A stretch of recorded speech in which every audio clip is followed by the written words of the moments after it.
Hi everyone, welcome to our training video for Numbers chapter 31. Hope everyone's doing well. Hope you're going to pause the video now and pray. This is a challenging passage, but a very important one. Pray for God's help.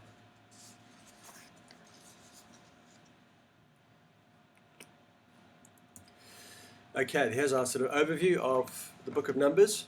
And of course, we're into now generation 2. Which has kind of been in handover from back in chapter 20, but with the census, notice this reference at the end of the census here. The author makes specific reference to the fact that all of the Israelites under the first census, except for Joshua and Caleb, all of them have died, and so now chapters 26 to 36 really is purely the second generation. And there are two things in the sermon series and also just in these final studies that you might see. I've sort of identified two threats to this second generation in these final chapters. Threats which, when they faced the first generation, well, that generation failed to overcome those threats. Those threats are impurity and disunity. So this week, the threat is impurity. Genesis 1 had their moment of impurity with the golden calf. They failed dismally there. It looked like in chapter 25, with the adultery with the Midianite woman, it looked like generation 2 were going to fall in the same way. We'll see the end result of their response to that impurity in this study. But this is a surprising passage, quite a shocking passage. This is now 37:7-12. We see that they engage in this battle with the Midianites. You'll see that they kill various kings, the 5 kings of Midian. They also kill Balaam, son of Beor. We read about Balaam a few weeks ago. But it's clear from this from Numbers and from elsewhere in the Bible that Balaam was actually the one who instigated the adultery in Numbers 25. So he's wrapped up in the sins of the Midianites. So yes, this is shocking enough that they've captured all these women and children, taken plunder. But then we see that Moses was actually angry with them because they allowed the woman to live.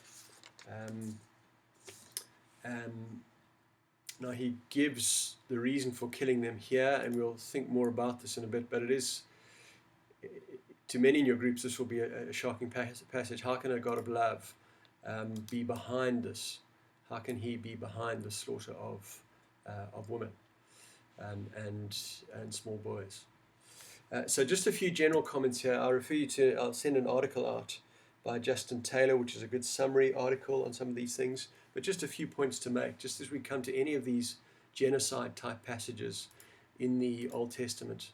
A few things to bear in mind. Firstly, just that, and you can look up these passages in your own time, that God is God. He is the potter, we are the clay. Look at these, he created us, Genesis 1. Who are we to talk back to him, Job 9. The potter can't talk back to the clay. So at a fundamental level, we need to remember that God is God. He is the creator, we're the creatures. He's also patient. We read that in 2 Peter 3:8-9. Also, to a certain extent, in Genesis 15, there's a suggestion that he's waiting for the sins of the foreign people to kind of get to the maximum. Only then will he judge. There's a degree of patience there. He doesn't have double standards. When you read these kind of passages, look at Deuteronomy 9, verse 1-6. He makes it clear that Israel are just as wicked as the surrounding nations. And haven't we seen in Numbers that God judges Israel just as severely? There have been plagues, there's been fire, there's been snakes, there's been the ground opening and swallowing up Israelites. God doesn't have double standards. He's faithful to his promises, Genesis 12. He's made his promises to his people. We see those promises to get to a land and to give his people a land. We see those promises fulfilled. Have a look at Joshua 23 and 24. And it's this promise to give his people a land that is behind the conquest of these other nations. That is the way God was working in salvation history at that time.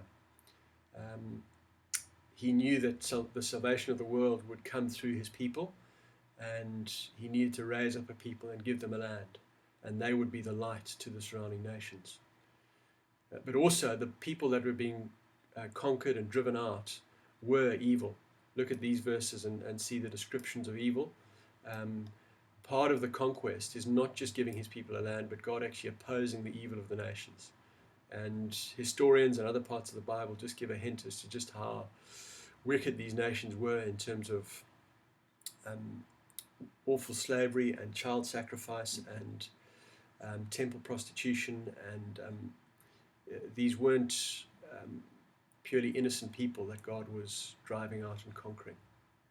The really sobering thing to remember, of course, is also just that all of this is a God giving us a kind of foreshadowing of his final judgment, which will be more terrifying than anything we see in the book of Numbers. So yes, the promised land is a wonderful picture for us of heaven, and we can cling to that, and you see that in Numbers and Joshua. The promised land does give us a little picture of heaven, but the opposition to the evil that is happening in that land, the conquest of evil, is also a foreshadowing of hell and the final judgment. Those are some pointers. Read up on it. It'd be good just to come to your groups equipped with that kind of background knowledge. And actually, for this training video, I really am trying to give you background. I'm not going to spend much time in this actual passage, but with that general background, let's look at the specific reasons why this genocide happened in Numbers 31. Here's a reminder of what went on in Numbers 25. Israel were guilty here. It was the Israelites who committed adultery with the Midianite woman. They were guilty in part, but God's anger at them was taken by Phinehas. He made atonement for the Israelites. He was zealous so that God's zeal did not put an end to them. So Phinehas's righteous action turned away God's anger. And so Israel are spared further judgment, even though 24,000 of them did die. But what about the Midianites? They were also involved in this. How will God deal with them? Phinehas's work, his atonement, doesn't cover them. And here, in Numbers 25, God actually declares war on the Midianites. So we just need to have that in mind, that God has declared war. And so when we come to Numbers 31, we see it as a kind of fulfillment of this, as Israel acting faithfully in line with God's declaration of war. Okay. Now, just again, this is just sort of background stuff. It's worth noting in Deuteronomy 20 that there's from Deuteronomy 20, we get some kind of guidelines from God about how Israel were to treat different types of enemies. And there were different types of wars required of enemies kind of on the way into the promised land. There's one kind of treatment for them, and then another treatment for those who were in the land. So, see here, in the cities of these peoples, the peoples, the peoples that your Lord your God is giving for your inheritance, you shall save alive nothing that breathes, but you shall devote them to complete destruction. So anybody in the promised land are to be destroyed. And I've given some of the background reasons for that. But you see there's a kind of a different approach for cities that are outside the promised land. In those cases, yes, they're to be, the armies are to be conquered, but the women and the little ones, the livestock and everything else is taken as plunder, not killed. Now, what's happening here in Numbers 31, it kind of falls between these two categories. The Midianites were outside the promised land, so they weren't to be treated exactly like this. But because of the sins of the Midianites back in Numbers 25, it was important that the women were judged, and that the men weren't allowed to grow up in the Israelite tribe. Only the children were only the small girls were allowed to be kept. So what's happening in Numbers 31 is kind of it falls between these two types of war. And look, shocking as this is, it is just, as I said earlier, it's just worth realizing that this is a foretaste of what is to come. That is one thing to take out of this, a warning for us, a warning for all people, that what's happening here in Numbers 31 is actually nowhere near as bad as the judgment that awaits, the judgment that will be carried out by the Lord Jesus. Gentle Jesus, meek and mild, is also the King of Kings and the Lord of Lords, who will, as you read here in Revelation 19, will carry out a right and holy judgment against the sins of the world. Where do we see God's... So he is a holy God and a loving God. How can a loving God carry this kind of thing out? Well, he's a holy God, so he must punish sin. And yet he is so loving that at a point in time he came to take this kind of judgment himself, so that not everybody has to face this.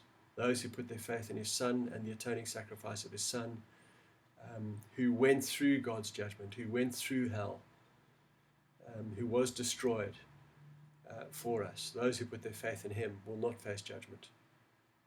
Those who do not put their faith in him will not have their sins forgiven, so they stand before a holy God with their sins hanging over them, and God cannot ignore that sin.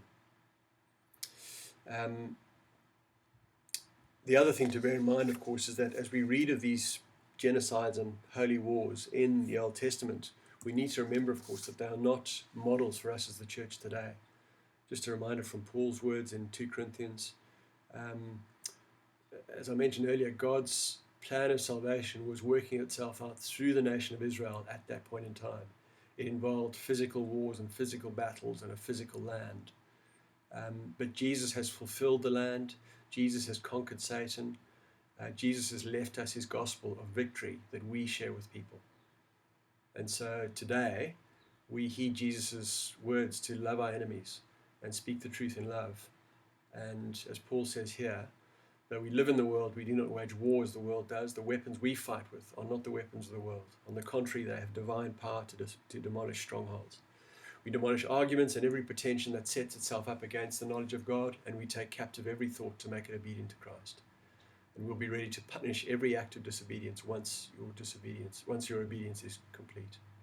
That's the battle, that's the conquest that we're involved in now, to use the language of Numbers 31. Hope that's helpful. Refer to your notes as well, there'll be more detail there for you.